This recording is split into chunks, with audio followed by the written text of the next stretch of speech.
When a millionaire sees his maid's daughter, his world turns upside down.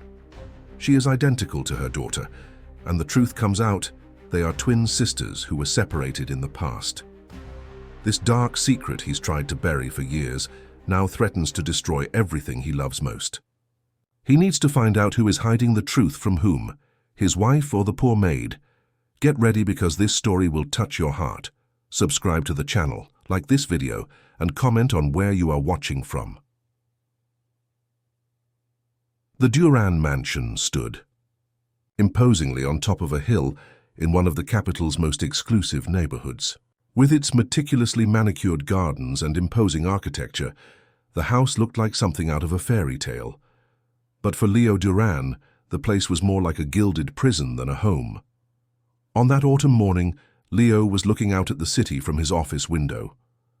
At 45, he was the picture of success, owner of one of the largest construction companies in the country, with an enviable net worth and respect in the market. But his dark brown eyes reflected a sadness that not all the money in the world could cure.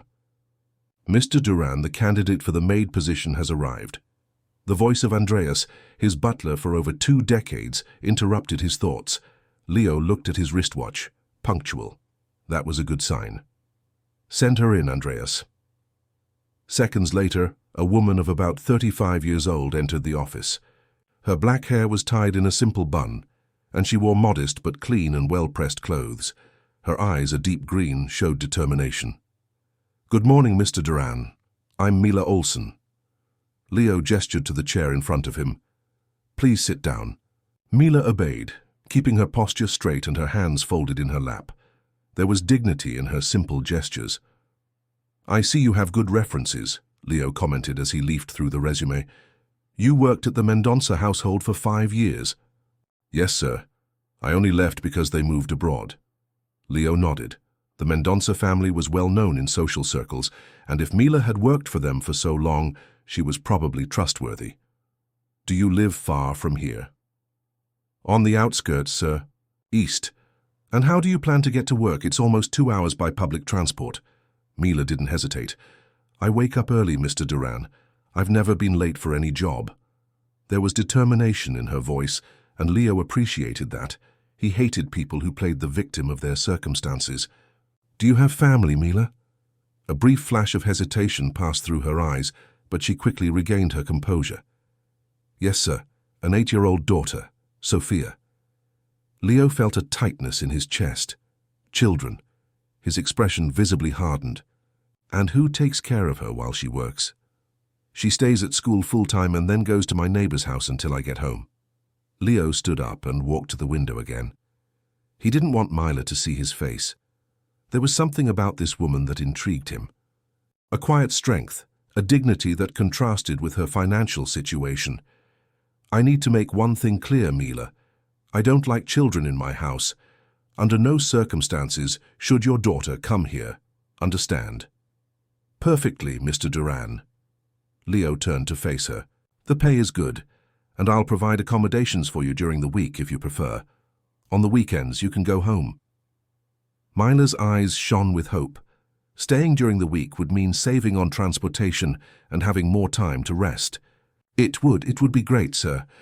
Great, Andreas will show you your assignments and your room. You start tomorrow. Mila stood up, thanked him, and left. When the door closed, Leo let out a heavy sigh. He didn't know why he had offered her accommodations. He usually kept everyone at a distance, especially the staff. Maybe it was the determination in her eyes, or the dignified way she faced hardships, or maybe he was just tired of his own loneliness. On the outskirts of the capital, Mila opened the door to her small apartment with a light heart for the first time in months. Sophia, her daughter, ran to hug her. Mommy, did you get the job? Mila smiled, lifting the little girl into her arms. Sophia was the light of her life, with her dark hair and curious eyes that seemed to absorb the world. I got it, my love. And it's a really good job that will change our lives. Donna Julia, the elderly neighbor who looked after Sophia after school, approached, smiling. Thank God, Mila, you deserve it. Mila put Sophia down and explained the situation to her neighbor. The new arrangement would mean she would only be home on weekends.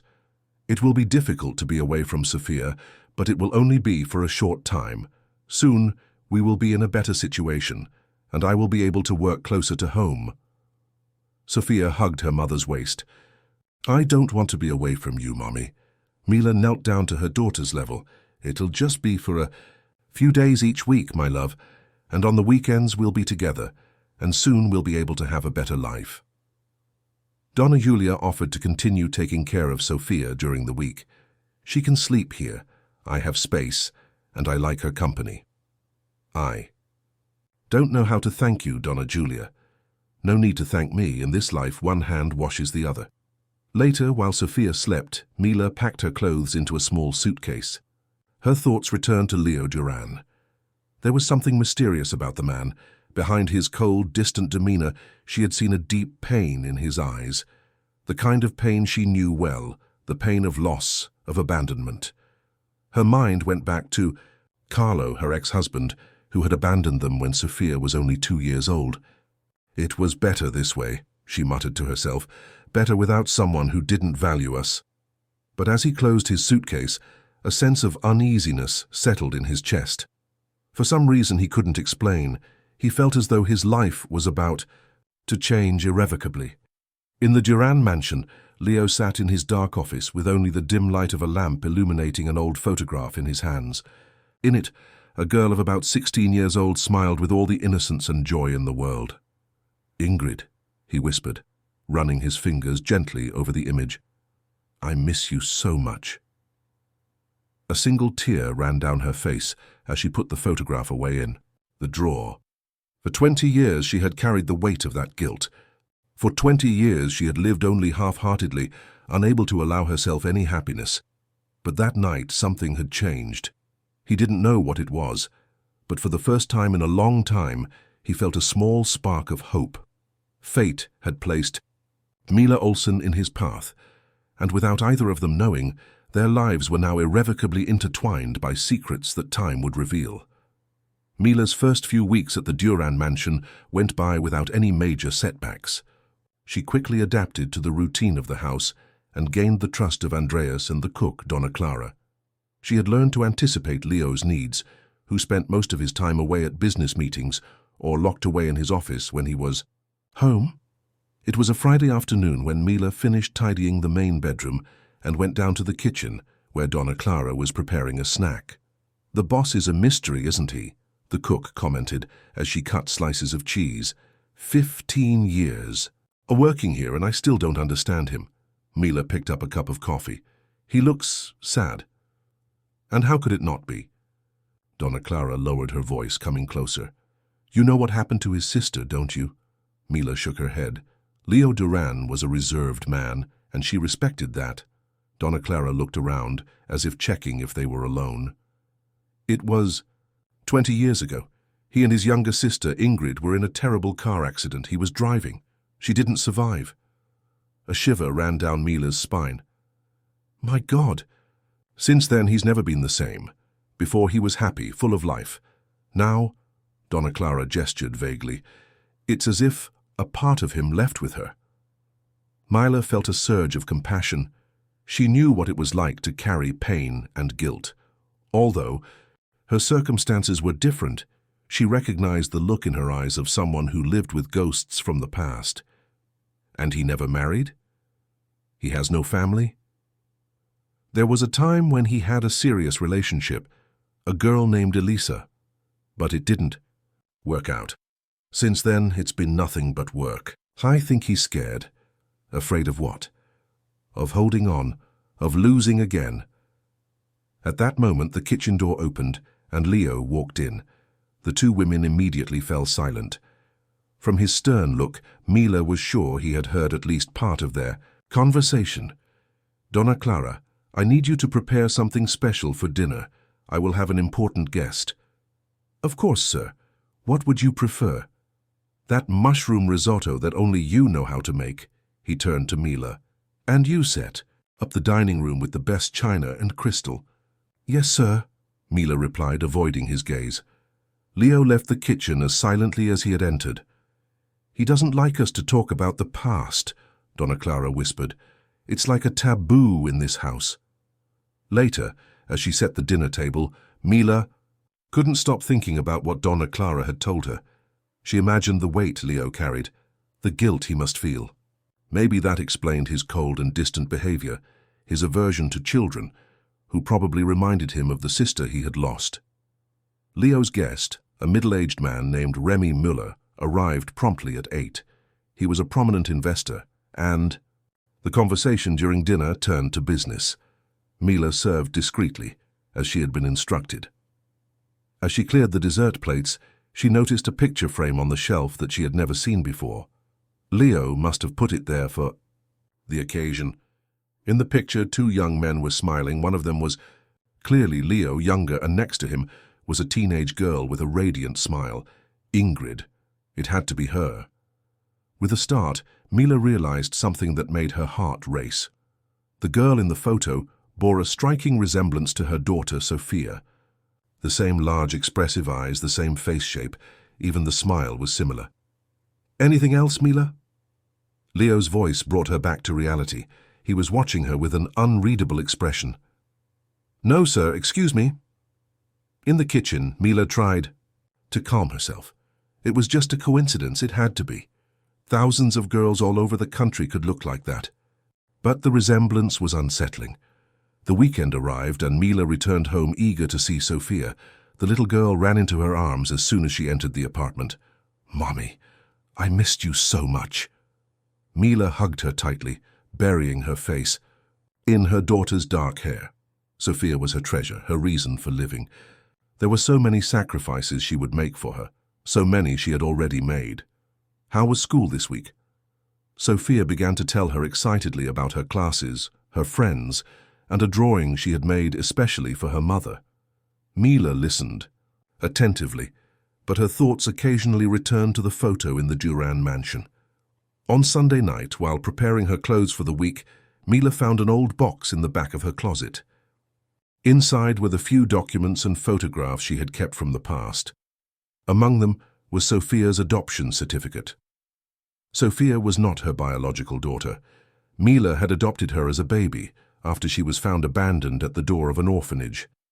She never hid this from the girl, who knew she was adopted, but Mila avoided talking about the subject so as not to arouse her daughter's insecurities. Now, looking at the date on the certificate, a disturbing thought crossed his mind. Sophia had been adopted exactly 8 years ago, and the accident that had killed Ingrid had occurred 20 years ago. The dates didn't match, which dispelled the crazy theory that had formed in his head. Still, the similarity— "It's just a coincidence," she muttered to herself, putting the certificate back in the box. "Nothing more than that." Monday arrived, and Mila returned to the Duran mansion. Leo was more taciturn than usual, and she avoided crossing his path during the morning. In the afternoon, while cleaning the library, she found him sitting in an armchair, staring out the window, lost in thought. "Sorry, sir, I'll be back later." "No, stay, I'm leaving now." But he didn't move. After a moment of silence, he spoke.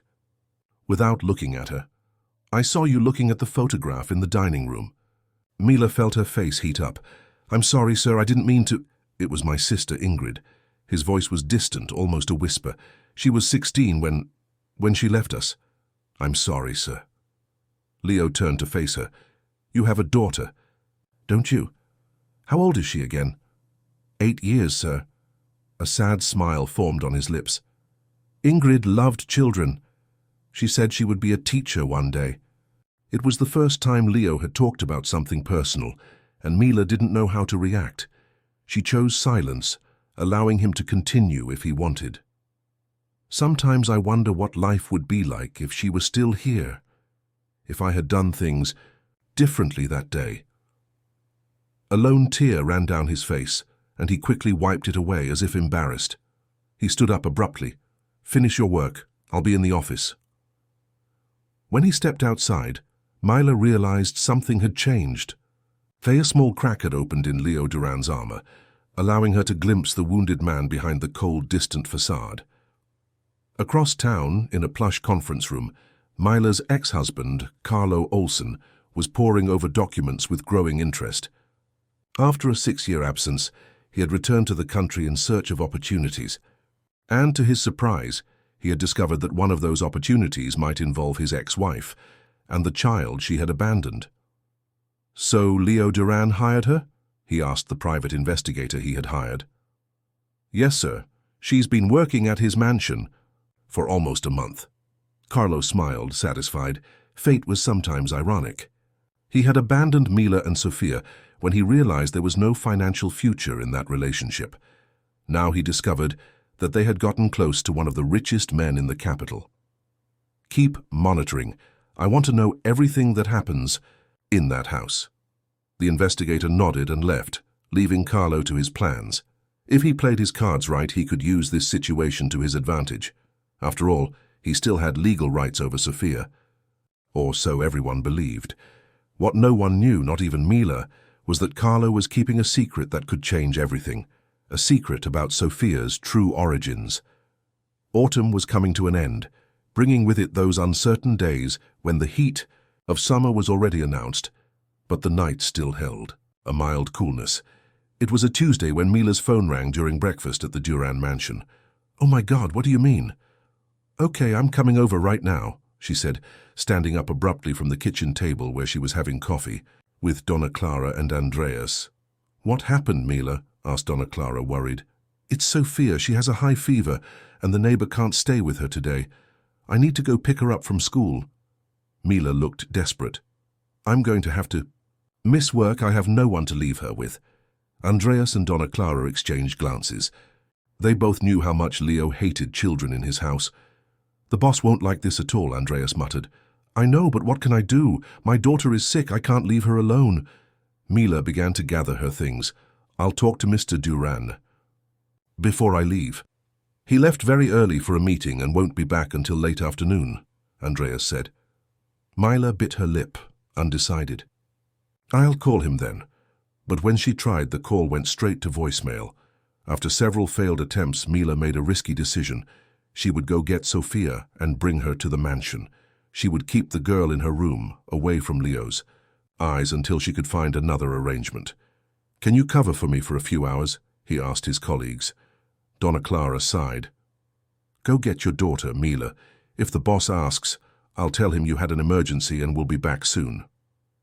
2 hours later, Mila returned to the mansion with Sofia. The girl was pale, her eyes bright with fever. Mila took her straight to her room at the back of the house, where she prepared a makeshift bed. "I'll get you some medicine, my love. Stay here quietly, okay? And don't go out for anything in the world." Sofia nodded, lying down. "This house is huge, Mom. Who lives here?" "A very important man, who is my boss. But he doesn't like visitors very much, especially children, so we need to be very quiet." Mila went to the kitchen to get water and the fever medicine that Donna Clara had set aside. When she returned to the room, she found the bed empty. "Sofia," he called, panicked. "Sofia, where are you?" He walked out into the hallway, looking in every direction. His heart pounded as he imagined Leo returning to find the girl wandering around the house. That was all he needed to lose his job. After searching the nearby rooms, Mila heard a childish voice coming from the library. She ran there and stopped at the door, paralyzed by what she saw. Sofia was sitting in an armchair, leafing through her picture book, and beside her, watching her with an expression of utter shock, was Leo Duran. "Mr. Duran," Mila stammered, "I can explain." Leo didn't respond immediately. His eyes were fixed on Sofia, as if he saw a ghost. "Who are you?" he asked the girl, his voice breaking. "My name is Sofia Olsen. Mom works here." She pointed at Mila. "I'm sick, so I came with her today." Leo looked up at Mila, and she expected to see anger, indignation. But what she saw was something completely different. Confusion, shock, and maybe a glimmer of hope. "I'm so sorry, Mr. Duran," Mila began to explain. "Sofia has a fever, and there was no one to leave her with. I tried to call to let you know, but I couldn't reach you. I promise she won't bother you, and as soon as I find a place for her to stay—" "How old is she?" Leo interrupted, still looking at the girl. "8, Mila replied, confused by his reaction. Leo walked over to Sofia, kneeling down to be at eye level with her. Do you like to read, Sophia? The girl smiled, showing the book. I really like it. This one has beautiful pictures. It was my sister's, Leo said softly. She loved picture books too. Mila couldn't believe what she was seeing. The cold, distant man she had met was talking to her daughter as if it were the most natural thing in the world. Sir, I really... It's okay, Mila, Leo interrupted, standing up. Sophia can stay here today. In fact... He hesitated, as if weighing his next words. Andreas can prepare the guest room for her. What? Mila couldn't hide her surprise. Your daughter is sick and needs care. It's the least I can do. He turned to Sophia again. Have you had lunch, little one? Sophia shook her head. I'll ask Donna Clara to prepare something light for you, and then if you want you can choose another book to read. Leo left the library, leaving Mila stunned. She approached Sophia and touched her forehead. It was still warm. Come on, honey. I'll take you to rest. Is he your boss, Mom? He looks sad. Mila smiled, impressed by her daughter's insight. Yes, he is my boss, and yes, I think he is a little sad. Why? It's a long story, love. Now let's take care of you. In the guest room, much more luxurious than her own, Mila settled Sophia on the large, soft bed. The girl seemed lost among the silk sheets and fluffy pillows. What a beautiful place, Mom. It looks like a palace. It's a really nice house, but it's just for today, okay? Tomorrow, if you're feeling better, you can go back to school. When Sophia finally fell asleep, Mila went downstairs to thank Leo for his understanding. She found him in the office looking at a photograph. Mr. Duran? He called softly. He looked up and Mila saw that he had been crying. She quickly put the photograph back in the drawer. How is your daughter? Her fever has gone down a bit. She's sleeping now. Mila hesitated. I wanted to thank you for your understanding. I know you don't like children in the house, and I should have warned you, but who does she look like? Leo asked abruptly. As? Your daughter? Does she look like her father? The question took Mila by surprise. No. I don't know for... Sure, actually, Sophia is adopted. It was as if a shock ran through Leo's body. He sat up straight in his chair, his eyes wide. Adopted? Yes. I adopted her when she was just a baby. And her father? Her husband? Ex-husband, Mila corrected. Carlo left us when Sophia was 2. He's not her biological father, but he agreed to the adoption at the time. He never took much interest in her anyway. Leo stood up, looking agitated. He walked to the window, his back to Mila. Do you know anything about her biological parents? Very little. She was left on the doorstep of an orphanage as a newborn. There was no information, just a small medal with her. Medal? Leo's voice was strained. Yes, a medal with an initial engraved on it, the letter I. Leo turned to face her, and Mila saw something in his eyes that she couldn't decipher, a mixture of hope, fear, and a silent question. Can I see it? The medal, I mean. It's at home, sir. I saved it for Sophia for when she's older. Leo nodded slowly. I see. He hesitated, as if he wanted to say more, but stopped himself. Your daughter can stay here as long as she needs to recover. And Mila, thank you for taking such good care of her. There was something in his voice, a tone of gratitude that went beyond the words he spoke, as if he was thanking her for something much bigger than simply being a good mother. Confused, Mila left the office. Why was Leo so interested in Sophia? What was it about that medal that had sparked such a reaction in him? As night fell over the Duran mansion, a suspicion began to form in Mila's mind. A suspicion so unlikely, so absurd, that she hardly dared to consider it. But the pieces began to fall into place. Sophia's resemblance to Leo's sister, his interest in the girl's origins, her reaction to the medal with the initial I, the same initial as Ingrid. Could it be possible that Sophia had some connection to the Duran family? Could it be that this coincidence was actually fate bringing together ties that had been broken long ago? Meanwhile, in the office, Leo couldn't hold back the tears that were now streaming freely down his face. After all these years, Was it possible that he had found what he thought was lost forever? 3 days had passed since Leo and Sophia's meeting. The girl, already recovered from her fever, was still at the mansion, to everyone's surprise. Leo had insisted that she stay until she was completely well, and Mila, still confused by her boss's sudden change in behavior, accepted. That Thursday morning, while Sophia played in the garden under the watchful eyes of Donna Clara, Leo called Mila to his office. "Close the door, please," he requested as she entered. Mila obeyed, feeling a knot in her stomach. Although Leo had been surprisingly kind in the past few days, his serious expression now worried her. "Sit down, Mila." She settled into the chair across from his desk, waiting. Leo seemed to be choosing his words carefully. "I need to ask you a few questions about Sophia, and I ask that you be completely honest with me." Mila nodded, tense. "Of course, sir." "You mentioned she was left in an orphanage. Which one exactly?" "The children's home in the east of the city. It is a small institution run by nuns." Leo made some notes. "And when exactly did this happen?" "The date." "March 15th, 2014, Mila replied without hesitation. It was a date she would never forget. The day Sophia came into her life. Leo seemed to do some mental calculations. "And you adopted her right away?" "No, the process took a few months. I volunteered at the orphanage on the weekends. That's how I met Sophia. She was about 3 months old when I officially adopted her." "So she was born around December 2013? "Yes, the doctor estimated that she was born between late November and early December." Leo leaned back in his chair, thoughtful. "And the medal you mentioned, can you describe it in detail?" Mila closed her eyes, visualizing the object she kept so carefully. "It's a small silver medal, oval in shape.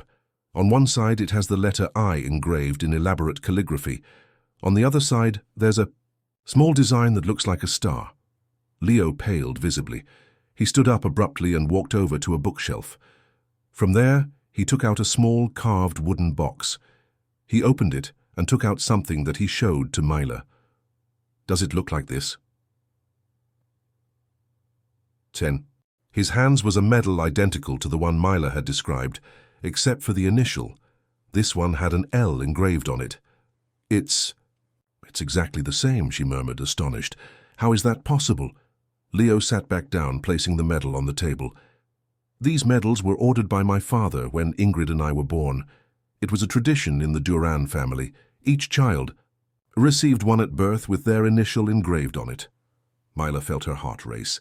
The suspicion that had been growing in her mind for the past few days now seemed to gain substance. "Mr. Duran, what exactly are you suggesting?" Leo hesitated, as if afraid to voice his thoughts. "I don't know for sure, but the coincidences are too disturbing to ignore. Sophia's resemblance to Ingrid, the medal identical to ours. But that doesn't make sense," Mila argued. "Your sister, she's been gone for 20 years. Sophia is only 8. "I know." Leo sighed deeply. "That's why I need to investigate further. I need to find out the truth, no matter how unlikely it may seem." He opened a drawer and took out an envelope, which he handed to Mila. "Here are some photographs of Ingrid. I want you to look at them and tell me what you think." Mila opened the envelope with trembling hands. Inside were several photos of Ingrid Duran at different ages. The resemblance to Sophia was undeniable, and striking far beyond a mere coincidence. "My God," Mila whispered. "They look identical," Leo added, "like they were the same person at different times, or very close relatives," Mila concluded, looking at Leo with new eyes.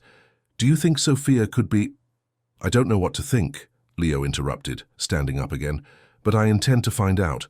I hired a private investigator to look into Sophia's past, the orphanage, everything." Mila felt a wave of panic.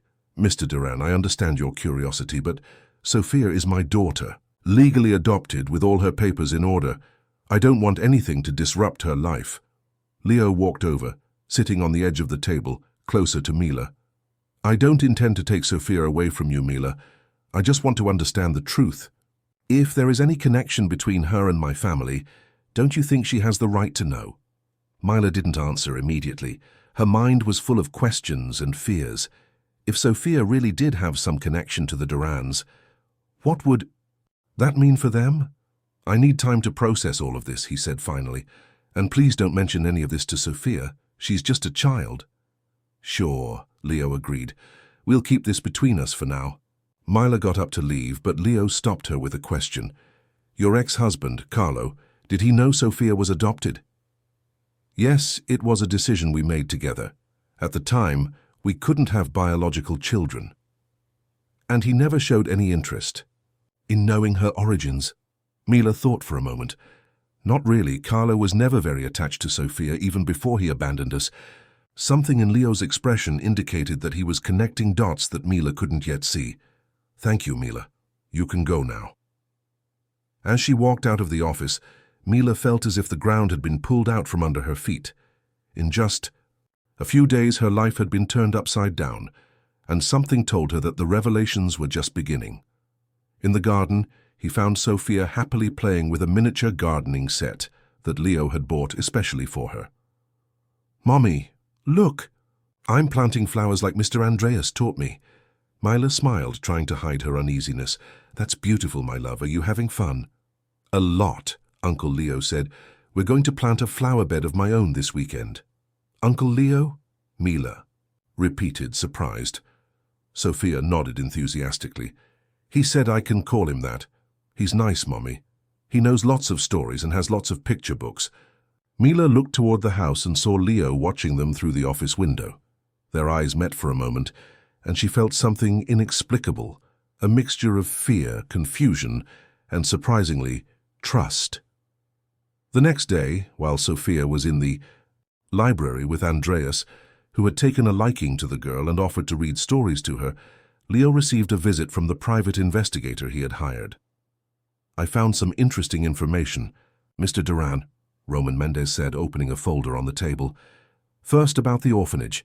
The children's home received an abandoned baby on the date Mrs. Olsen mentioned. The records confirm it. Leo nodded. What about the child's origin? This is where things get intriguing. There is no record of who left the baby, but there is a curious note made by one of the nuns. He produced a copy of a document. See here. Child left with fine clothes and a silver medal. Possible wealthy background. That doesn't tell us much, Leo observed, frustrated. No, but this is. Roman pulled another document from the folder. I was able to access the initial medical report that was made when the baby arrived at the orphanage. The child's DNA was collected, as is standard procedure in cases of abandonment, for possible future identification. Leo felt his heart race. And I obtained a DNA sample from the deceased Ingrid Duran from the medical records of the hospital where she was treated after the accident. How did you? Leo began, but the investigator held up his hand. It's better if you don't know. The important thing is that I did a preliminary comparison, and there is a significant match, but not enough to confirm that Sophia is Ingrid's daughter. Leo felt simultaneously relieved and disappointed. So there's no connection? I wouldn't say that. Roman leaned forward. The patterns indicate that Sophia and Ingrid are closely related, possibly sharing genes to a degree that suggests... He hesitated. Suggesting what? Leo insisted. That they could be sisters, or that Sophia could be the daughter of one of Ingrid's brothers or sisters. Leo felt the blood freeze in his veins. That's impossible. I was Ingrid's only brother, and I never had... His voice trailed off as a distant memory began to surface. Wait, Elisa. Who is Elisa? My ex-fiancée. We broke up about 9 years ago after... Leo seemed to be putting together a mental puzzle. She said she was pregnant, but then claimed she'd lost the baby. I never questioned it. Roman nodded slowly. That would coincide with the time of Sophia's estimated birth. But why would Elisa lie? Why would she give our daughter up for adoption without telling me? I don't know, Mr. Duran, but perhaps it's worth investigating Mrs. Elisa's current whereabouts. Leo nodded, his mind now racing with 1,000 thoughts. If Sophia was indeed his biological daughter with Elisa, it would explain the resemblance to Ingrid and the medal. Elisa could have placed Ingrid's medal with the baby as a clue. There's one more thing you should know, Roman continued.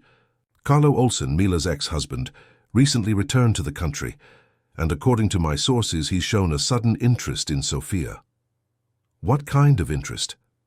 He has hired a lawyer who specializes in family law. He appears to be preparing a case to seek custody of the child. Leo felt a wave of anger rise within him. Based on what? He abandoned them. Apparently, he claims he never formally waived his parental rights in the adoption. It's a weak argument, but with the right lawyer and a sympathetic judge. I won't allow this, Leo declared, standing up. If Sophia is truly my daughter, I will fight for her with all my strength. And even if she isn't, I won't let an opportunist like Carlo Olsen destroy her and Mila's lives. Meanwhile, in the small apartment that Mila and Sophia had occupied before moving to the Duran mansion, Carlo Olsen was rummaging through drawers and cupboards. He had bribed the caretaker to gain entry. It has to be here somewhere, he muttered, frustrated. Finally, he found what he was looking for, the small box where Mila kept her important documents. Inside it was Sophia's adoption certificate, and to his delight, the silver medal engraved with the initial I. Perfect, he smiled, putting the medal in his pocket. What Carlo didn't know was that, at that exact moment, fate was preparing, a twist that neither he nor Leo nor Mila could have foreseen, a revelation that would change the lives of everyone involved forever. The Duran mansion, once a place of silence and coldness, now echoed with Sophia's crystal-clear laughter. The girl had won over not only Leo, but all the staff in the house. Andreas, always so formal, was seen teaching her to play chess.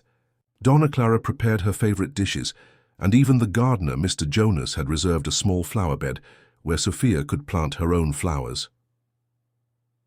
It was Saturday morning when Mila's phone rang. On the screen was a number she never imagined she would see again. Carlo. Hello, he answered, moving away into the hallway. Mila, it's been a while. Carlo's soft, calculating voice hadn't changed. How is our little family? Mila felt a chill run down her spine. What do you want, Carlo? After 6 years, don't give me that family talk. I'm back in the country. I thought we could talk about Sophia.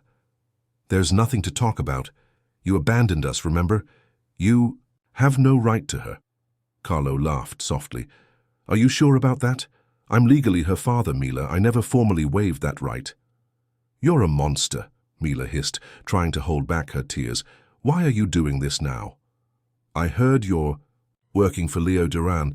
An interesting coincidence, don't you think? Carlo's tone suggested he knew a lot more than he was saying. Mila felt panic rising. Like you. I have my connections, and to be honest, I want to be in my daughter's life now, especially if she's well-connected. Mila immediately understood the insinuation. Carlo had discovered something about the possible connection between Sophia and Leo, and now he wanted to take advantage of the situation. I won't allow you to use Sophia as a pawn in your dirty games. Carlo. We'll see. My lawyer will be in touch shortly. Oh, and tell Leo Duran I sent my regards. The call ended, leaving Mila shaking with anger and fear. She leaned against the wall, taking deep breaths to calm herself. Is everything okay? Leo's voice startled her. He was standing a few feet away, watching her with concern. Yes, I'm fine. Mila tried to smile, but she couldn't hide her mood. It doesn't sound good. Who was that on the phone? Mila hesitated. After their conversation about Sophia's origins, she felt she had to be honest with Leo. It was Carlo, my ex-husband. Leo's expression hardened. What did he want? Threaten. Says he wants to be part of Sophia's life now, that he's going to fight for custody of her. After 6 years of neglect? It's ridiculous. He mentioned your name, Mila added, watching Leo's reaction closely. Like he knew something. Leo visibly tensed. We need to talk, Mila, but not here. Come to my office when you can. Half an hour later, after making sure that Sophia was busy with Donna Clara making cookies in the kitchen, Mila knocked on Leo's office door. "Come in," came the muffled reply. Leo was not alone. A middle-aged man with a professional appearance was sitting in front of the table. "Mila, this is Roman Mendez, the private investigator I hired." Mila greeted the man with a tense nod. "Please sit down," Leo requested. "Mr. Mendez has some discoveries you need to hear." Roman cleared his throat, opening a folder. "Ms. Olson, we investigated Sophia's origins as requested by Mr. Duran. The results are, well, surprising." Mila felt her heart race. "What do you mean?" "We have made a preliminary DNA comparison between Sophia and the deceased Ingrid Duran." "DNA? How did you guys—" Mila began, looking accusingly at Leo. "It was ethical and legal," Roman quickly assured. "We used a discreetly collected hair sample from Sophia and Ingrid's existing medical records." Mila didn't know whether to be indignant or curious. She chose to listen. And what did they discover? "There is a significant genetic match, but not the kind we expected. Sophia and Ingrid do not have a mother-daughter relationship, as we initially suspected, but they share genes to a degree that suggests another type of kinship." Mila frowned in confusion. "What kind of relationship?" Leo intervened. "We believe Sophia may be my biological daughter, Mila." The statement fell like a bomb in the room. Mila looked from Leo to Roman in disbelief. "That's impossible. How—" "9 years ago, I was engaged to a woman named Elisa Montero," Leo explained. "She got pregnant, but later told me she had lost the baby. We broke up shortly after." "The timing coincides with Sophia's estimated birth," Roman added. "But that doesn't make sense," Mila argued. "Why would Elisa abandon your child in an orphanage?"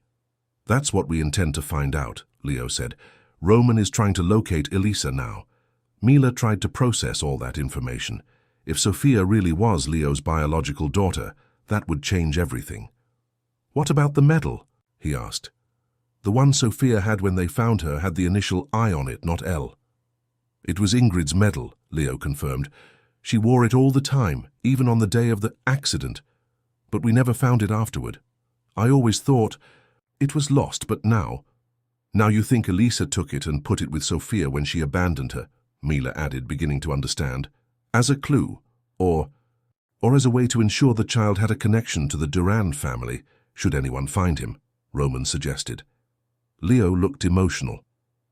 "It could be her way of telling me the child was mine, without having the courage to face me directly." "But why not tell you about the pregnancy?" Mila asked. "Why lie about having lost the baby?" Leo sighed deeply. "Elisa and I had problems. After Ingrid left, I became a different person. Cold, distant, obsessed with work. I even said I didn't want children, that I wouldn't be a good father." He paused, his voice choked with emotion. "Maybe she thought I would reject the child. Or maybe there was another reason," Roman suggested. "Something we haven't discovered yet." Mila felt stunned. "And what happens now? If they prove that Sophia is your biological daughter—" Leo walked over, sitting in the chair next to her. "Nothing will change about your role in her life, Mila.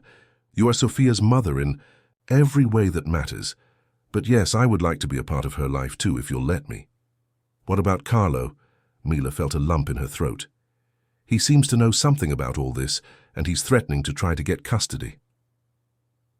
"Leave Carlo to me," Leo said firmly. "If he thinks he can use my daughter as a tool for blackmail or extortion, he is sorely mistaken." Mila noticed how Leo was already referring to Sophia as my daughter, and she felt a mix of emotions. On one hand, she feared losing Sophia to this powerful man. On the other, she knew that Leo had changed in the last few weeks and seemed genuinely concerned for the girl's well-being. "We need to find Elisa," Mila said finally. "She's the only one who can shed light on this whole story." "We're close," Roman said. "She left the country after the engagement ended, but she recently returned. She's living on the coast." "I'll talk to her," Leo declared. "I need to hear the truth from her directly." "No," Mila interjected. "We will, together. Sophia is legally my daughter, and I have the right to participate in any conversations involving her future. Leo seemed surprised by Mila's firmness, but nodded respectfully. "You're right, we'll go together." The next morning, while Sophia was left in the care of Andreas and Donna Clara, Leo and Mila boarded a flight to the coast. Elisa's address had been located, a luxury apartment. During the flight, they both remained silent, each absorbed in their own thoughts. Mila looked out the window, watching the clouds, and remembered the day she had held Sophia in her arms. For the first time. "I won't lose you," she silently promised. Leo beside her was also struggling with his emotions. Years of guilt and self-loathing had built a wall around his heart. Now that wall was beginning to crumble. If Sophia really was his daughter, it would be as if fate had offered her a second chance, a chance to make amends for what had happened to Ingrid.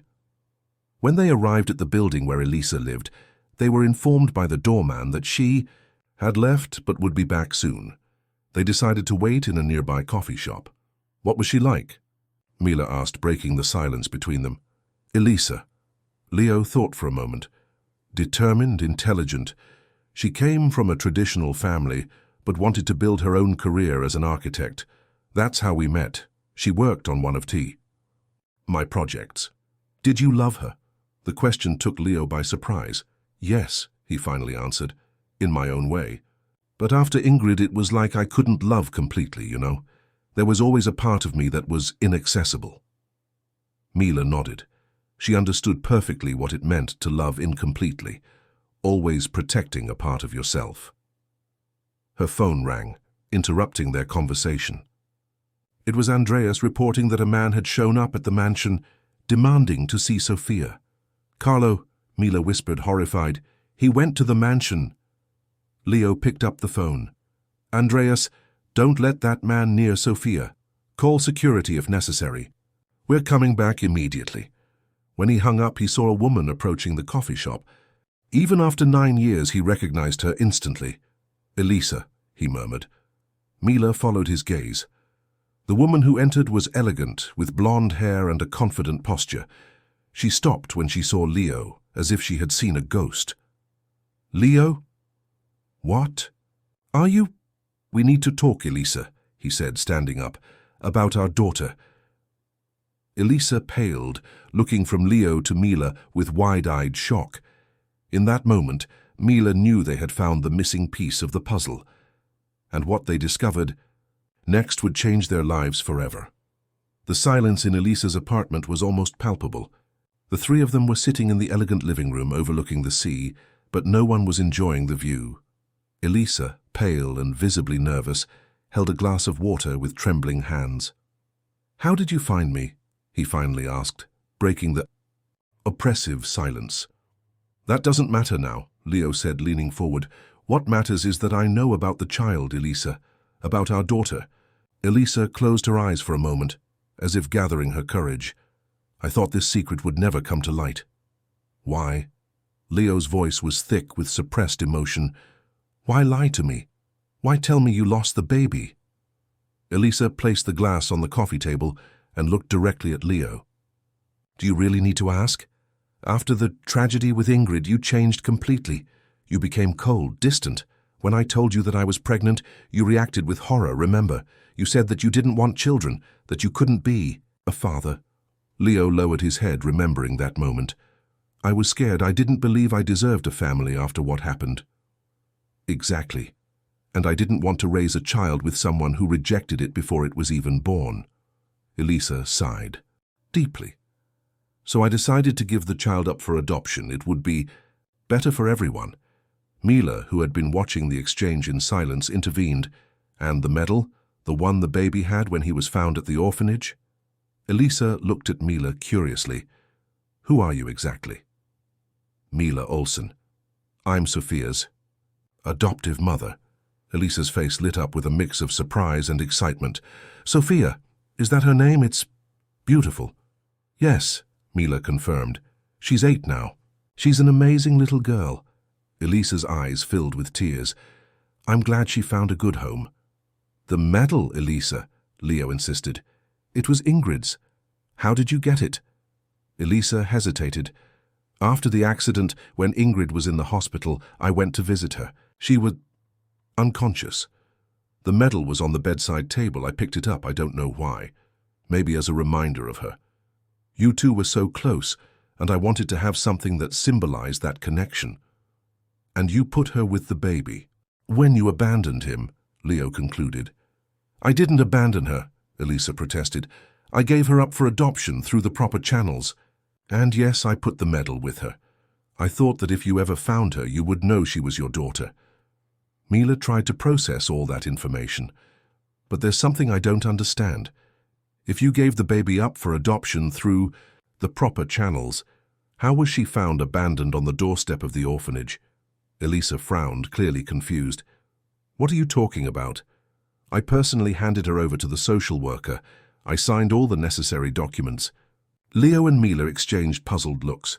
Who was that social worker? Leo asked. What was her name? Elisa thought for a moment. Rania Olsen. Mila felt the blood run cold in her veins. Olsen? Are you sure? Absolutely. I remember, because I found it interesting. My mother was also an Olsen before she got married. That can't be a coincidence, Leo muttered. He turned to Mila. Do you have any relatives named Rania? Mila shook her head. Not that I know of, but... A sudden suspicion made her pale. Carlo. His family name is Olsen. He could have... A sister, a cousin, someone named Rania. Wait, Elisa interrupted. Who's Carlo? My ex-husband, Mila explained.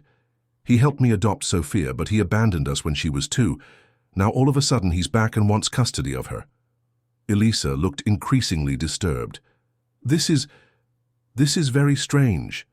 This social worker, Rania, said she would make sure the baby was placed with a good family. She even showed me pictures of couples who were on the waiting list for adoption.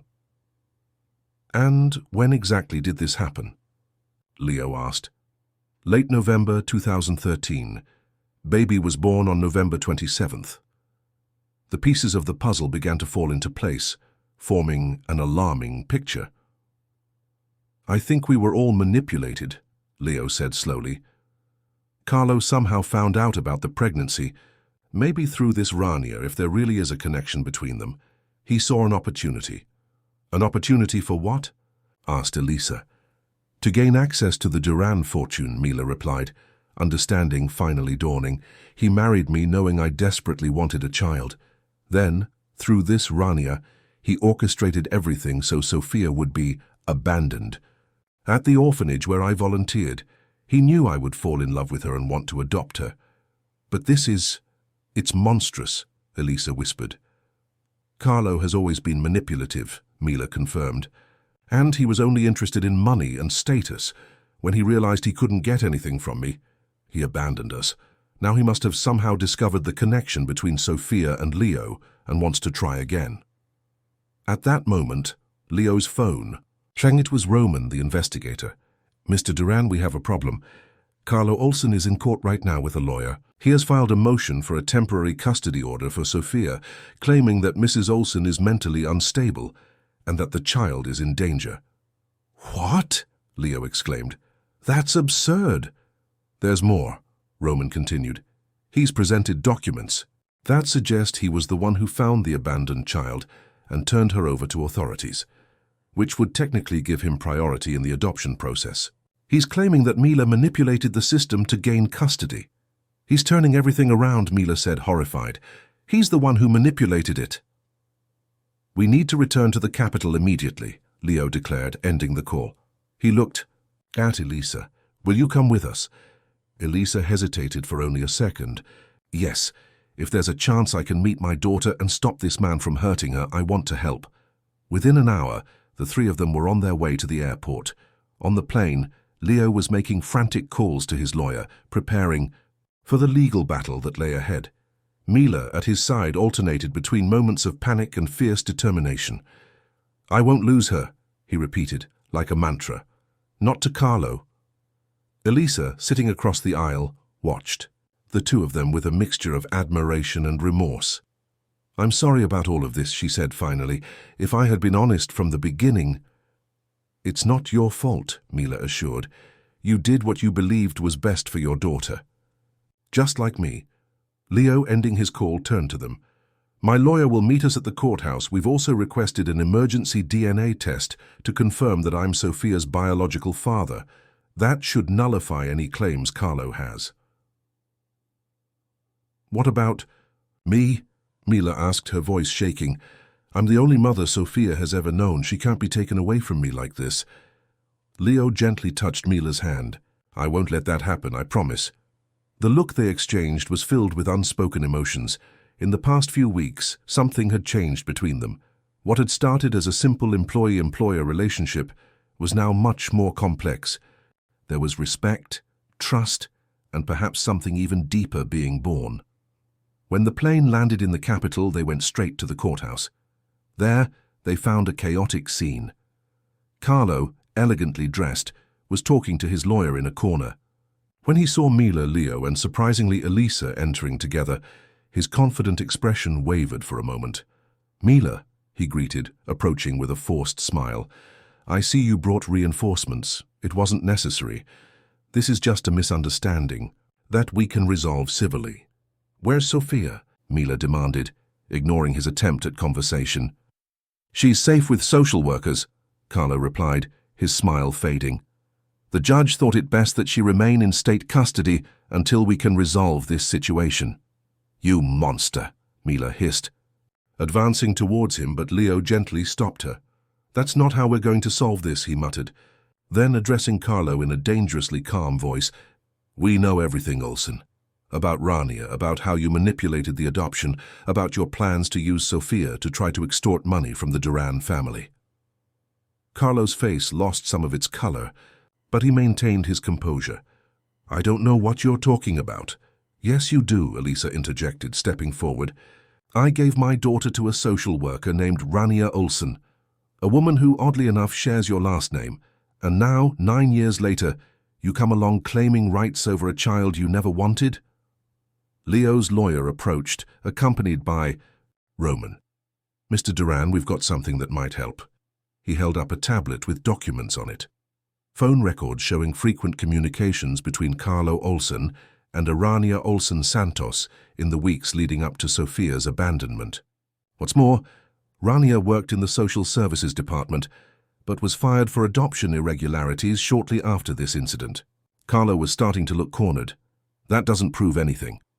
"Maybe not," Leo agreed, "but the DNA test I just took will prove that I am Sophia's biological father, and I'm sure the judge will be very interested in knowing how a child who was given up for adoption by her biological mother ended up abandoned in a particular orphanage, where, coincidentally, the woman you would later marry worked." Carlo's lawyer whispered something in his ear, and his expression changed from defiance to concern. "We can work something out," he offered, lowering his voice. "Money. That's all I want. We can work this out without involving the child." 2. "Late," Leo declared. "You played dirty, using an innocent child as your pawn. Now you will face the consequences." At that moment, the courtroom doors opened and an officer announced that the judge was ready to hear the case. Everyone filed into the courtroom, where Sophia's fate would be decided. The hours that followed were intense. Testimonies were given. Evidence presented, arguments exchanged. Carlo, realizing he was losing ground, tried one last desperate card. "Sophia is legally my daughter. I was present in her life in the first years. I contributed to her upbringing. I only moved away because Mila stopped me from seeing her." Mila, indignant, replied, "That's a lie. You abandoned us voluntarily. You never cared about Sophia." The judge, a middle-aged man with a stern expression, listened to everyone patiently. When the preliminary results of the DNA test came back, confirming that Leo was indeed Sophia's biological father, the atmosphere in the room changed noticeably. "In light of this new evidence," the judge said, "and considering the serious allegations of manipulation of the adoption process, I am denying Mr. Carlo Olsen's request for temporary custody. I am also ordering a full investigation into his actions and those of Ms. Rania Olsen Santos." Carlo, defeated, shot a venomous look at Mila and Leo before hurriedly leaving the room, followed by his lawyer. "As to the final custody of the minor Sophia," the judge continued, This is a complex situation that requires further analysis. For now, the child will be returned to the custody of Ms. Mila Olsen, her legal adoptive mother, with visitation rights granted to Mr. Leo Duran, her biological father. Mila couldn't hold back her tears of relief. Leo, beside her, gently squeezed her hand. "We won the first battle," he murmured. "The rest we will solve together." As they left the courthouse, Elisa approached timidly. Can I meet you? Sophia, I mean." Mila looked at the woman who had given birth to her daughter. There were so many conflicting emotions: jealousy, gratitude, apprehension. But when she saw the sincerity in Elisa's eyes, she felt her resistance melt away. "Yes," he finally replied, "she deserves to know her full story when she's ready, and you're part of that story." The three of them went to the social welfare home where Sophia was. When the girl saw them, she immediately ran into Mila's arms. "Mommy, I missed you so much. This is a strange place. I don't like it here." "It's over, my love," Mila assured, hugging her tightly. "Let's go home now." Sophia then noticed Leo and smiled. "Uncle Leo, did you come to pick me up too?" Leo knelt down to her level. "Of course, little one. We were all so worried about you." Sophia's curious gaze then landed on Elisa, who was watching the scene with tears in her eyes. "Who is she?" Mila and Leo exchanged glances. It wasn't time to explain everything, but they could start with a little truth. "This is Elisa," Mila introduced. "I have a very special friend who really wanted to meet you." Sophia, with the naturalness of children, smiled at Elisa. "Hi, do you want to see my drawing? I made it here while I was waiting for Mommy." Elisa, too emotional to speak, just nodded. Sophia took a folded piece of paper from her pocket and handed it to her. It was a colorful drawing of 4 people holding hands: a woman, a man, a girl, and another woman. "This is my family," Sophia explained. "This is me, this is Mommy, this is Uncle Leo, and this," she pointed to the 4th figure. "This is my mother in heaven, who Mommy said loved me very much but couldn't raise me." Elisa lowered her head, trying to hide the tears that were now running freely down her face. Leo placed a hand on her shoulder in a gesture of silent comfort. Mila, watching the scene, realized that her family had just expanded in ways she could never have imagined. And, strangely, instead of fear, what she felt was a deep sense of peace. On the way back to the Duran mansion, Sophia fell asleep in the back seat of the car, exhausted from the tumultuous day. Elisa had decided to stay at a hotel, promising to visit the next day. Mila and Leo drove in silence, each lost in their own thoughts. "What happens now?" Mila finally asked, looking at the man beside her. Leo thought for a moment. "Now, we build something new, something better, for Sophia, for us." He reached out and took her hand, a simple gesture but full of promise, and for the first time, in a long time, Mila allowed herself to believe that the future could be as bright as her daughter's smile. 6 months had passed since the tumultuous day in court. Life in the Duran mansion had completely transformed. What had once been a cold and silent place was now brimming with life and warmth. On that sunny Sunday morning, the mansion was especially busy. A large table had been set in the garden, decorated with fresh flowers and fine china. Andreas, always impeccable in his uniform, supervised the final details, while Donna Clara placed an impressive array of dishes on the table. "Everything is perfect," Leo approved, looking at the preparations with satisfaction. He was dressed casually, something unthinkable 6 months ago, and there was a sparkle in his eyes that no one had ever seen before. "The guests should arrive in an hour, sir," Andreas informed. "Thank you, Andreas, and please, today is a family celebration." "No, sir," the butler smiled discreetly. "As you wish, Leo." Upstairs, Mila helped Sophia dress for the occasion. The little girl looked radiant in a pale blue dress, while her mother arranged her hair in an elaborate braid. "I'm nervous, Mommy," Sophia confessed. "What if they don't like me?" Mila smiled, kissing the top of her daughter's head. "They're going to love you, my love. How could it be otherwise?" But there are so many new people. They're your family, Sophia. They're all looking forward to meeting you. In the past few months, a lot had changed. After the court episode, Leo had hired a legal team to finalize all the legal details. While Mila remained Sophia's official adoptive mother, Leo had been legally recognized as her biological father, with shared parental rights. Carlo was now facing charges of fraud and manipulation of the adoption system. His accomplice, Rania, had confessed everything. How she had falsified documents to make it appear that Sophia had been abandoned, how she had manipulated the system so that Mila would adopt her, all part of a scheme devised by Carlo to eventually gain access to the Duran fortune. As for Elisa, she had become a constant, if respectful, presence in Sophia's life. Mila, initially apprehensive, was surprised to find in Elisa an ally and, in time, a friend. The two women, united by their love for the same child, had found a balance that benefited everyone, especially Sophia. "Are we presentable?" Leo asked, appearing in the bedroom doorway. He walked over, admiring Sophia in her new dress.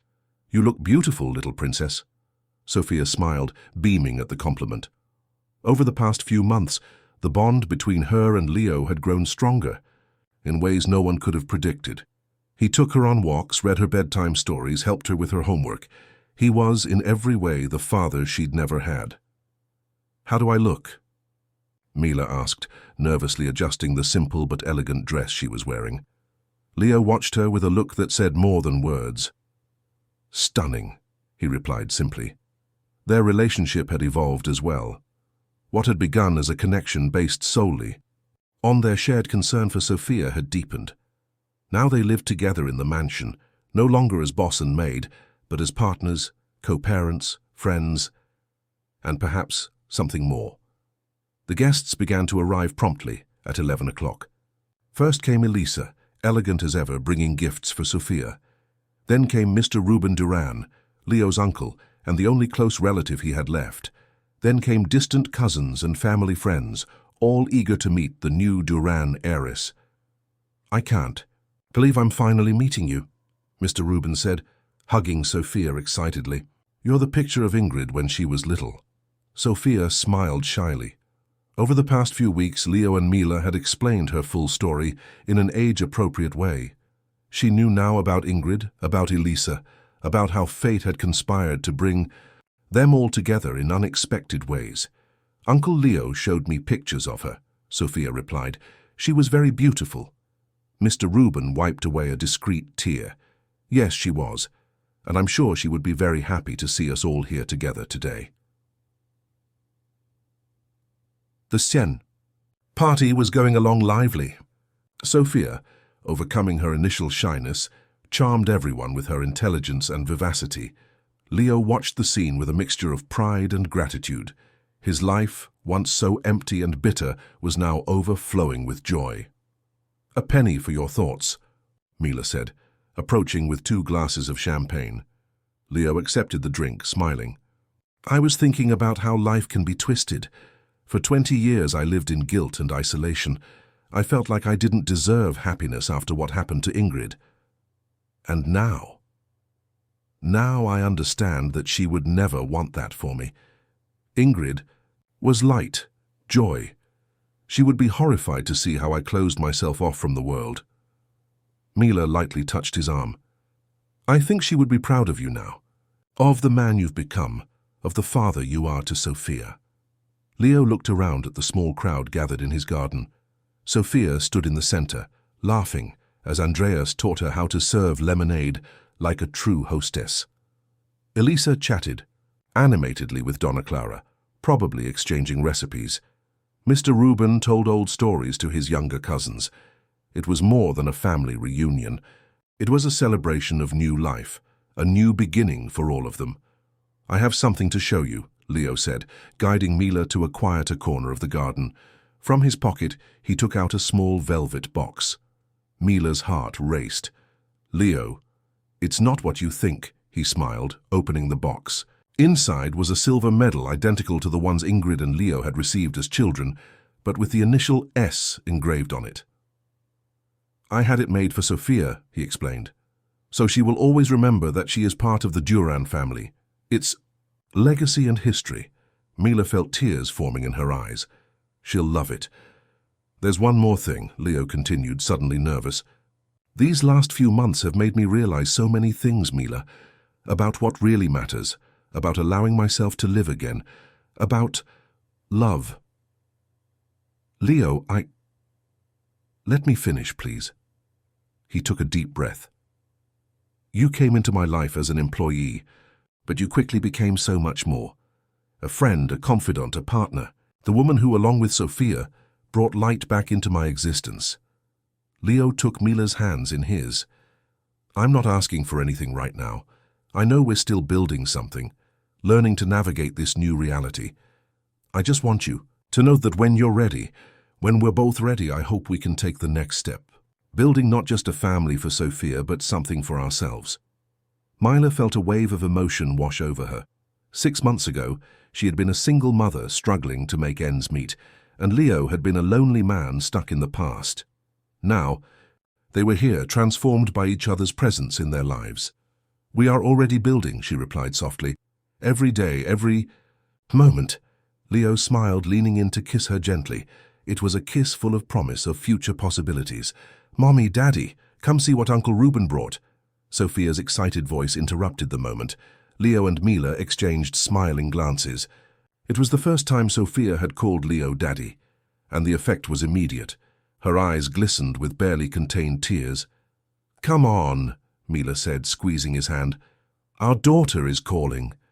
They walked back to the party, hand in hand. Mr. Reuben had brought an album of old photographs of the Durand family, and everyone was gathered around it, curious. Look, that's Daddy when he was little, Sophia exclaimed, pointing to a photo of Leo at 10 years old next to Ingrid. He was a mischievous little boy, Mr. Reuben joked, always getting his sister into trouble. While everyone laughed and commented on the photographs, Mila watched the scene with a full heart. Sophia, sitting on Leo's lap, leafed through the album enthusiastically, absorbing every fragment of her family's story. Elisa, sitting nearby, watched with a serene smile. There was no resentment or jealousy in her eyes, just genuine peace at seeing her biological daughter happy and loved.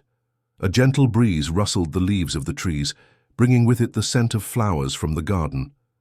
Mila closed her eyes for a moment, savoring the sensation. When she opened them again, her gaze met Leo's, and she saw reflected in it the same certainty she felt. No matter what the future held, they would face it together, as the family they had become. Later that night, when the guests had departed and Sophia was fast asleep, Leo invited Mila to a final toast on the terrace. The full moon bathed the garden in its silvery light, creating an almost magical setting. To the family, he proposed, raising his glass. To family, Mila agreed, and to new beginnings. Leo put the glass aside and hugged it, gazing at the starry sky. You know, for a long time I thought my life had ended along with Ingrid in that accident, that I didn't deserve a second chance. And now? Now I understand that she's always been with me somehow, guiding me even when I didn't realize it. He smiled thoughtfully. Maybe it wasn't a coincidence that you found Sophia, the medal. All of this. Maybe Ingrid, wherever she is, helped bring our family together. Mila rested her head on his shoulder, feeling perfectly at peace. I like to think of it this way, that even in the darkest circumstances, fate is working to bring us light. In the next room, Sophia slept peacefully, her new medal with the initial S resting on her bedside table, shining in the moonlight that came through the window. In her dreams, a young woman with dark hair and a radiant smile held her hand, guiding her down a path full of flowers. The girl did not know who the young woman was, but she felt safe and loved in her presence. The Durand mansion, once a monument to pain and isolation, now housed hope, love, and possibility. The shadows of the past had not completely disappeared, they never would, but they now coexisted harmoniously with the light of the present. And so, under the protective mantle of the starry night, the new family consolidated its roots, ready to grow together, facing the future with